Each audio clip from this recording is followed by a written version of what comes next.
انا جيت.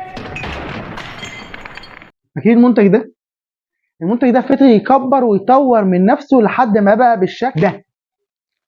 المنتج دوت قديم جدا وفي ناس كتير عارفاه وعارفين ان هو فضل واحده واحده لحد ما طور من نفسه وبقى بالشكل الجميل اللي انتم شايفينه ده. احنا بقى اكتشفنا ان في منه اطعمه كتير جدا، تقريبا في منه 7 او 8 اطعمه، فاحنا قررنا نجرب السبع او 8 اطعمه دول.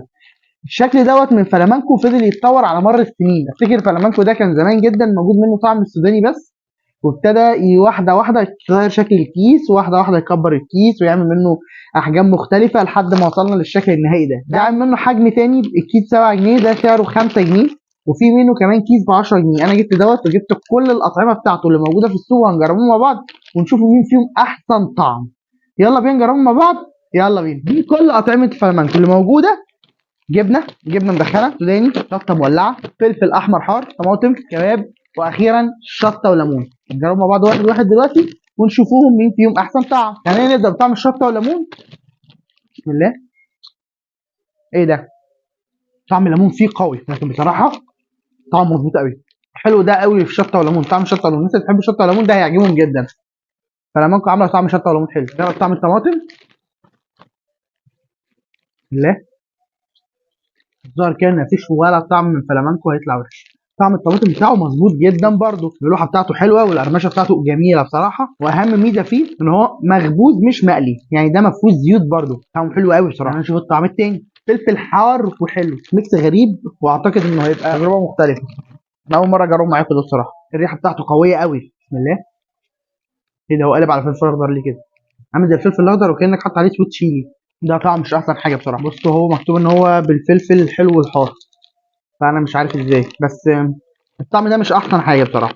يعني نجرب طعم تاني. هو كان عامل شطه وليمون، دلوقتي عامل شطه مكسيك، فمش عارف بقى الشطه المكسيك ده المفروض ان هو حاجه اعلى من الشطه والليمون شويه في الحمايه. فيلا بينا نشوفوها. الريحه باينه، بسم الله. الطعم في اوله ما فيهوش حمايه، لكن بعد ما الطعم بياخد وقت كده في الاكل، طعم الحامي بيبدا يبان وبيبان قوي قوي، اجمد من الشطه والليمون، بس الشطه والليمون اطعم منه. يعني ده حلو الناس اللي بتحب الحراق قوي. الشطه والليمون طعمه اشيك، يعني طعمه طعم اكتر من ده. خلينا نجرب طعم تاني. جبنه متبله. شوفوا الجبنه المتبله بتاعته عامله ازاي. يلا. ريحه الجبنه حلوه الصراحه. بسم الله. الطعم ده انت لو جبته مش هتعرف تبطل اكل فيه. يعني تلاقي نفسك كده ايه، عمال تاكل فيه لوحدك، انت مش عايز تاكل بس هو بيتاكل لوحده. طعمه حلو قوي. طعم الجبنه المتبله في فلامانكو حلو جدا بصراحه. فلامانكو الطور بقى بيعمل اطعمه كتير، والله عشت وشفتك يا فلامانكو عامل اطعمه. بصوا الناس اللي عارفيني عارفين ان انا ما بحبش الطعم المدخن، فده كاتبين ان هو بالجبنه المدخنه، فالمفروض ان هو ما يعجبنيش، لكن هنشوف الفلامانكو بتقول ايه. مفيش حاجه ريحتها مدخنه. احنا جربنا حاجات ريحتها مدخنه الفيديو اللي فات او اللي قبله تقريبا، ما عجبتنيش. هنا شو ده؟ مش باين فيه طعم دخن قوي يعني، ولا باين فيه طعم دخن قوي ولا طعم الجبنه قوي، اللي هو طعم تحس ان هو كلاسيك قوي. مفهوش هم اللي هم كاتبينه ده، او ممكن تكون نسبه التوابل بتاعته قليله جدا، او مثلا التوابل بتاعته مش مظبوطه كويس، فمش عارف بصراحه. لكن ده حاسس ان هو عادي قوي، مفيش حاجه طعمها مدخن ولا طعم جبنه ولا اي حاجه. خلينا نجرب فاضل طعمين معانا، خلينا نجربهم. فاضل طعمين معانا: السوداني والكباب. طبعا السوداني متعودين عليه بس هنجربوه برده، رغم ان السوداني عارفينه من زمان، ده هو الطعم الاساس اصلا. بالمناسبه اللي يفتكر فلامانكو كان بيعمل منه زمان حاجه اسمها سوداني بالعسل. انا مش عارف تفتكروها ولا لا. كان طعمها تحس ان هي ناشفه شويه كده وطعمها فيها عسل، بس انا مش عارف المنتج ده بطل يظهر ليه وبطل يبقى موجود ليه. بس خلينا نشوف الطعم ده ايه. بصوا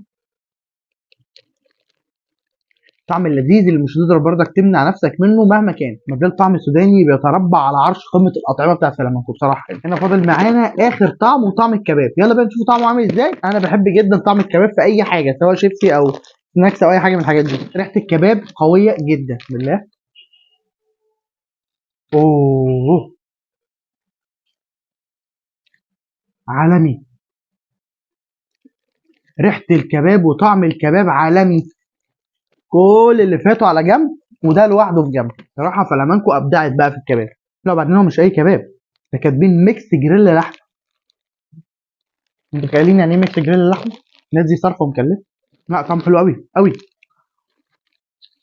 يا جماعه من فضلكم جربوا الطعم ده. الطعم ده هينقلكم في حته ثانيه خالص بعيد عن كل اطعمه الفلامانكو اللي فاتت. الطعم ده جميل جميل جميل، كنت بقول على الجبنه هتاخدك لوحدها، ده هياخدك اكتر منها بقى. انا حبيت الطعم ده. وزي ما انتم شايفين دي كانت تجربتنا مع اطعمه فلامنكو كلها. تمام، ما اعتقدش ان في اطعمه تاني موجوده من فلامنكو، انا جربتها كلها معاكم اهوت. وزي ما احنا قلنا طعم الجبنه حلو جدا، شطه وليمون ممتاز. لكن افضل ما فيهم طعم الكباب. طبعا السوداني كلنا متعودين عليه وعارفينه من زمان، لكن المره دي بالنسبه لي انا اللي كسب هو طعم الكباب، احسن ما فيهم واكترهم توابل واكترهم وضوحا. بحب اقول لكم في نهايه الفيديو ما تنسوش تعملوا سبسكرايب عشان تتابعوا كل حاجه جديده بتنزل. واشوفكم في فيديو جديد وسلام.